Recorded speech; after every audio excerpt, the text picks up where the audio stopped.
Tao cái gì? Cho cô.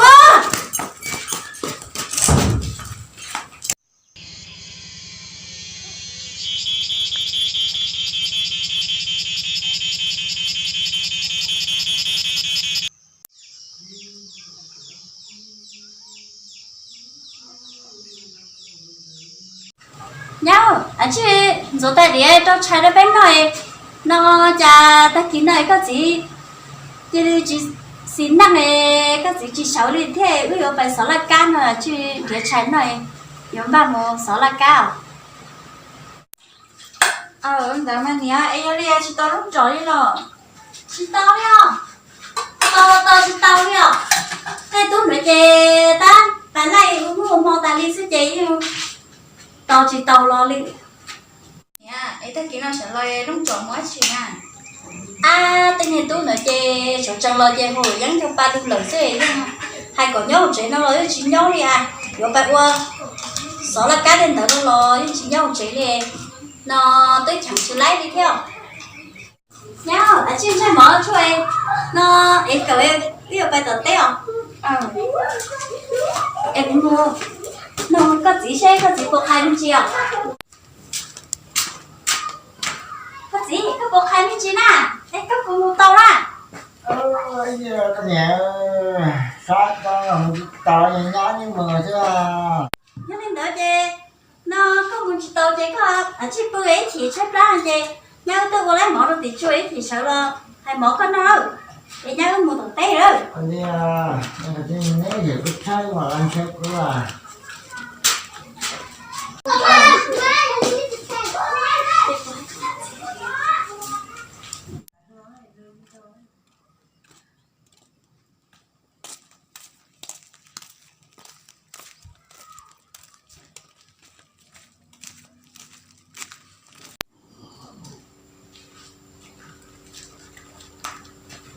chào chị cậu trung này hồi nhá lại cái chiếc ra hồ à chiếc ra ô chào con này nó đi tay này nè tôi chỉ nhỏ quá ô trời bộ con này tay này gì con nhau ở đây tôi ta hả ô trời là chị gì nó sẽ đi to à kìa cái nhà nhang nữa mày phải là cá rồi con mới chơi nó rồi nhà con là tao nhà con cũng đã chờ gì cũng là chỉ mà chặt chỉ có món này thôi nhà nhang rồi mà chết gì nó chia cho nhưng nó đi có nó mở cơ nị cho nhau chơi nó đã chỉ có nó món à tao không rồi giống cho bay luôn thế chỉ tụi lo đang món non chứ nó có chơi có con luôn á thế nó luôn nó chỉ không à thì nó đã nhỏ thôi từ này nó rồi dân có hàng nào gì cho nó đi tranh vào thủ thế nó rồi dân ra gì rồi có món đó ôi thằng nó thì mình sẽ dùng số mặt tôi ơi chỉ nó sợ chị ta ô cô sao lâu chơi nó nó chơi bay bay lên ai còn lúc nó nói nó không biết thằng muốn làm bếp à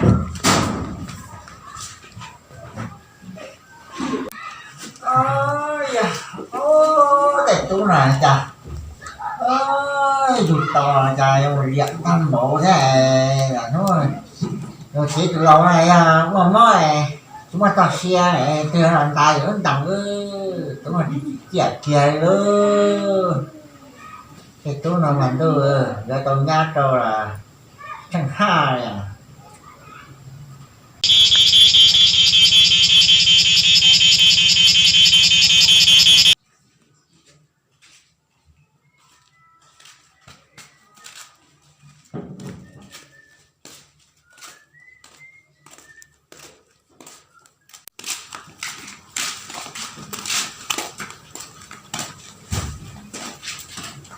có gì đâu ít lúc này con nhìn tôi không sống của tôi nói nè ơi ta kia nó bài tế ở trên tôi không trò chỉ lo cơ là chứ tôi nha tao không cho ba luôn lo mà trời trời như cả chi của một trong họ nó ha cũng trời trời tờ rồi ha tới như khu hết đã từ chẳng có đứa dùng tao nói có chở hai chiếc tàu cái lù đó rồi cái tu là dù tàu thứ hai tàu này lò cho bà mà nọ nha ê nhá chứ về uống mau cái nọ ê cứ muốn bốc khai phun buồn không được mà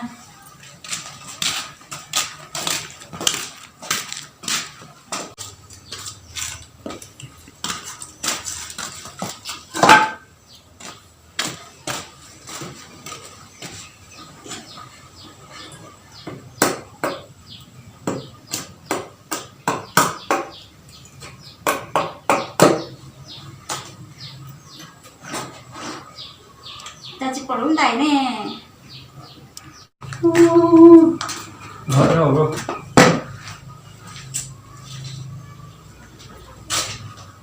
con chờ ra chưa còn thì lúng tay nè lúc nãy nó là mà hả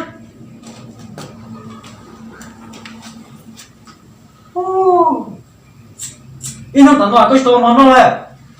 tao có mỏ chi đúng nọ nha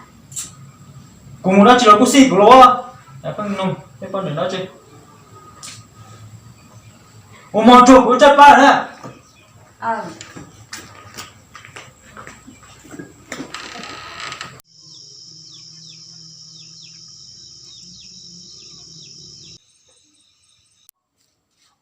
ở đây sao sáng thế nó mò tả chơi bự có chịu ơi còn tu nữa chị bây giờ tu mà cái nhẹ đã còn tu cơ có mỏ chi nào cùng nó chỉ có để của nó có mỏ chi cũng muốn nào cùng thằng con này cho cùng nó cho nó chỉ con này của tôi có chắc rồi nè u sợ tôi cái mũ này chả thì cả tú này chả nhưng mà chỉ có tu cái tao mà là chỉ bự là chả má chứ cùng nó chỉ có để của nó gì nè cứ là tao nhát cho lại nó chả cho muốn lại thế nào mà tu nè cho con nhát chỉ chơi sát sáng là gì nè chỉ chờ xét xài thỏ xuống chạy vô hơi quá thổ xuống mà cũng cứ đi trong thế nó cũng nhớ nó hết là gì nè chứ một xảy tao là vô thổ cái gì hả nè chỗ phụ sức của tí nữa là lâu nè nè mà nhà lời trong cha tay nhát nó làm to chứ có chỉ cả sếp của nên là cho nó nhau làm chơi xí chết rồi mũi chân nó là rồi tụi tôi là mưa thì không có là trẻ gì hả nhá không sợ không cái nhìn tôi này chạy vô phế luôn đi nè dù tao nó rồi hay chạy tao bây giờ dù tôi hay chỉ tôi tên nhìn tôi nào đi không cái điều nhá tên tôi nói trên sao bà là nhà nữa sao lo theo sao tôi sẽ tụi có gì đâu lo bé nhiều có gì nữa rồi tao chơi nữa chị ô linh tao thế là à chứ phải bữa trốn thu à trốn thu chơi út tôi mua té lo sao thế trốn thu chứ phải bữa ấy thì nó mà lo mà tên tôi nói chơi bây giờ hay chỉ tàu đi theo thì sao sao chơi bữa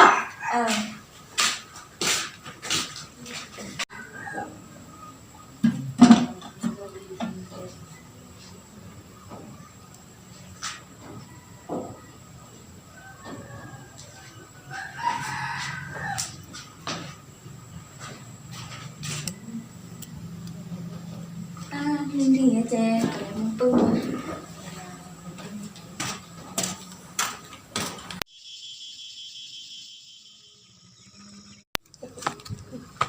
mà cái lò đó luôn chờ lo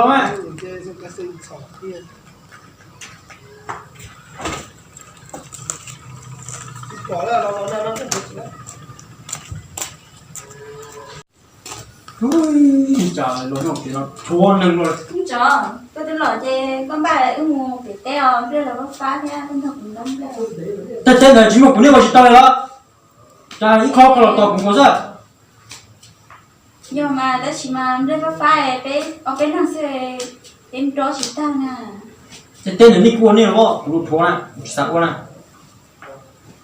có thì xin làm nhiều hơn á ấy là cũng phải tê ấy cũng mấy rằng cũng muốn tội muốn được bầu cái này của yếu cha nó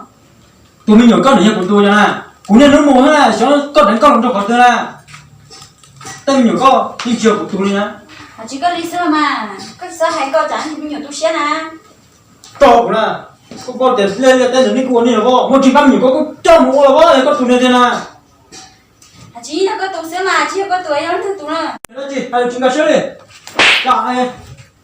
còn màn tàu xin mà theo đi nhỏ này con chim con à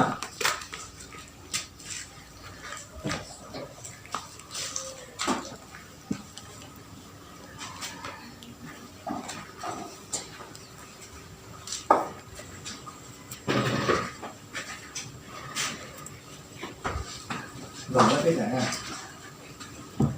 cái này thôi bỏ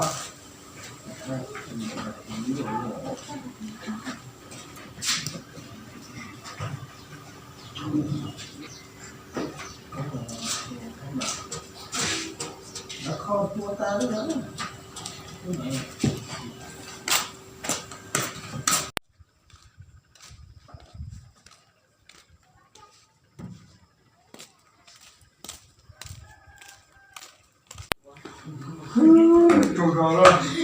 làm má chị em nó là thằng cả tô à đúng rồi cái gì nó ra nó từ là nó không dùng một gì thôi để là lừa là tao lử kia à gì ôi chẳng nhỉ hay cố là ấy chẳng nên chạy mua bao lấy trả tiền chặn đâu bỏ nó lúc xong của nó đi nó chưa hay ít lo là về nó chỉ lúc cũng là rồi có bảo bây giờ nhá này là tôi hợp trẻ nào đó chứ hay có họ cái mình thả á nhưng đại viên là nó chúng mắt thế nè cứ như thế cũng rất tệ rồi do thằng nó nhiều cái của symbol nè ấy ní có cũng là tôi nè ô tô nè ấy ní tụi nó chỉ ní chơi mua đâu đi đó sẽ còn quá chưa để tôi là thằng khít đâu mà thằng khít thì con bảo thằng nhá sen tệ nhá sen lũ mà thì nhá con trâu rồi đúng rồi chạy ta đi nuôi một ta đi xe chỉ là nó thôi nhá mình phải té nè chỉ có tiền nhá tới mua ấy nhục lại mua tới nó chỉ sai trái về một số phải té cái nó lỗi trả luôn nhớ tên nhá nữa nè muốn phải té bên trong một tổ là hay ở trong mà họ té lên mình rồi nữa tới chiều cuối tuần nè chẳng tiền đừng toàn về hôn rồi cái gì đâu mà cái thứ này tao nó không biết nhá tức là dù đâu có gì họ chỉ có tung số là ăn nhớ cho nó từ tụ cũng nên lúc bù mà nữa lại đâu xe nó có cái trường nó đang rồi nè chứ chỉ theo có tung đi chả à chị lỡ nhá không phải té sơ mà nó cho nó thầm mà chúng ta chơi rồi nó đi cho nó thằng tôi mà tôi luôn thằng tôi nó ra muốn tao tôi là vừa đi nói tới nhà tôi mà nào vừa tao mà đặt bó rồi theo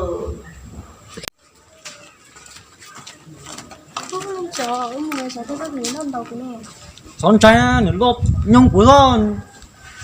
mà lên tàu cái này lên tàu con này đi cho nhau nó nói rất là nè nó đi chỉ chỉnh này rất đi là cho nhau rồi chị tao nói cái gì vậy quá chuyện nữa làm chú cho nhá rồi ôi rồi nhá thằng này chưa này thì cho nhá rồi cái tôi ai của chúng ta à chị nếu chị hai lúc trời vô nhiều dâu ra ôi này vô rồi đưa chúng này ôi chà cái người nhá trâu là cái chị trâu hay là chấm cháy tuần gì thế thôi nhớ đấy thu lò theo đó qua nói hai chú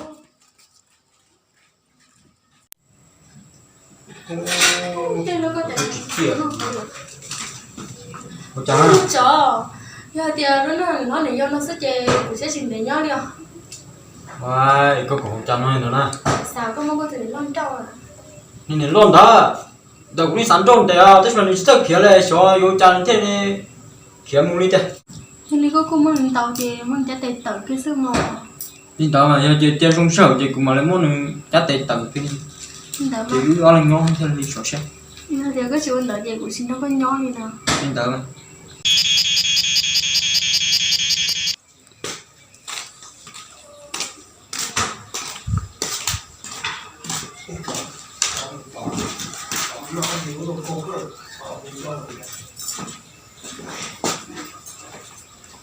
không cho